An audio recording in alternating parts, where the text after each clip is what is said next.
Hello everyone, welcome back to the workshop. Today we are going to be still ramping up for quad state with my little prototype forging here. And today I'm going to be showing you how to make pretty much a faux base or fake big ironwork. Essentially it's going to be a hollow base. Now, big reason for doing this is it's very hard to hide electricity in ironwork. You can paint ironwork black, and then you can make sure that the cord, whatever cordage that's lighting up light bulbs or this or that or what have you, is black. But it's very hard to take and hide electrical cords. So a hollow base is a nice way of making a lamp or any sort of base like that. And for those of you that have not figured it out yet, that's essentially what I'm doing. I am going to be making a lamp of sorts. So, I don't want to get into it too much, I just want to kind of surprise everybody with the outcomes and things. So, we're going to be working over this today. Now, one thing about a base, a hollow base, is the way that you construct it. There's a couple methods that you can construct a hollow base. This happens to just be a large section of pipe that I bought at my local scrapyard that I was able to cut off the end of the pipe, and voila, I've got a perfect hoop for my base. Now, you can do this multiple different ways. You can raise a hollow base out of a piece of steel or whatever is your fancy there. You can raise the rim up. You can do all sorts of things like that. This is just a way of fabricating one very quickly. Now, since this base has got to be pretty much dead on, straight and flat and level, so this way there's no rocking, this is going to be more of a fabrication job than a forging job that I'm doing here. So with that being said, I don't really like this surface texture here. So what I've done is I've taken an angle grinder and I've ground in surface texture. Now that's going to I'm going to keep working on that. I'm not quite happy with it yet, but I'm going to do that all the way around this piece, okay?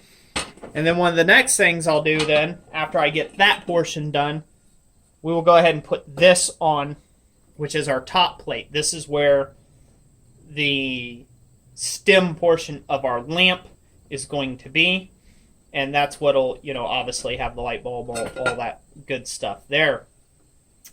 But there's a trick to doing this, and I'll get into that when we get that far. But first things first, we'll go ahead and grind all this, and then I'll come back to you. The big thing to think about is the way that you're going to finish the base after everything's said and done. That is the most important part to think about as you're trying to construct something like this from scratch. Unless you have somebody's design you're following or something like that, you always have to be aware of kind of how it's going to look at the end of the thing. At least have a picture in your mind what you're wanting it to look like. And if it's not lining up with that, stop. See what you can do different. And, maybe take a different route if it's not coming together as well as you thought. And that's okay to do that as well. So I'll go ahead and do a little time lapse here and get all those ground in, and then we'll be back after I get this welded up.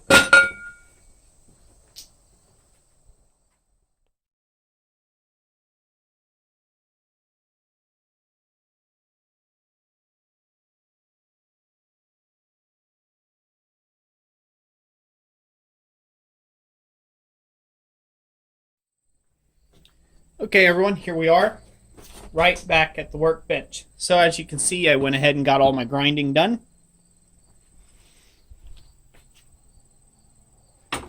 This is just a simulated surface texture, and it's not going to stay that shiny when I get done with it. But now we're on to going ahead and putting in this plate. Now, if you'll notice, whenever you try to put this in here, it's just going to drop like that. So the easiest way I found to do this is to go ahead and set your plate down and then rotate, since this wasn't cut perfectly square, your ring till it just fits down on top. So this is where it's nice to have a nice flat surface like this table to work on. And what we're going to do is we're actually going to put a couple tack welds in here first. Now eventually we're going to go ahead and weld it from the outside, but we need this to be held up in place, so we're going to go ahead and weld it from the inside first with just a few tack welds around it just to hold it nice and square and still. And then we're going to go up to the front of it and go ahead and finish filling that all in with weld. I'll go ahead and time lapse through this part. I just wanted to go ahead and show you guys that real quick. That way everybody kind of gets an ideal of the concept there and the reason why. Now you'll say, well, Roy, this is all just different mix match and it doesn't look very good. Well, it's not going to look real good right now, and the reason why is because, well, I mean, obviously I've got two different metals. But what we're going to do after we get this welded up is I'm going to go over to the forge, and I'm actually going to heat this whole thing up to a scaling heat, so this way it's all one coloring, and then it can be finished and further processed later on. But before I even do all that, I have some other things that I have to install and things like that into it, and I'll get into that in another video whenever we do the finishing process of this little lamp build that I'm doing here. So, onto the time lapse of welding this up, and then we'll go to drilling our hole, and then I'll leave you with some final thinking thoughts.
Okay, everyone, so here we are with the finished product. So as you can see, all that blended in real nice, and it gives the impression that this was a much larger chunk of steel that you've made your base out of. So this is the last part of this video. I went ahead and drilled a pilot hole. This is a 5/16 pilot hole. That will later on be actually drilled out quite a bit bigger to, whoopsie, get that away, to just a little over 5/8. It'll actually be closer to about 1-inch hole because there's some little attachments and things that I'm going to be adding to the bottom. And then, you know, hopefully this will be a nice clean fit. But I'll go over that whenever I do the stem work or the lamp work for the riser for the lamp. Anyways, hope you guys enjoyed this video. If you did, give it a thumbs up. If you didn't, give it a big thumbs down. That's always the option. So I greatly appreciate you all out there. Thank you to all my loyal subscribers and everyone who is supporting the channel. God bless you all, and hope you guys have a great day.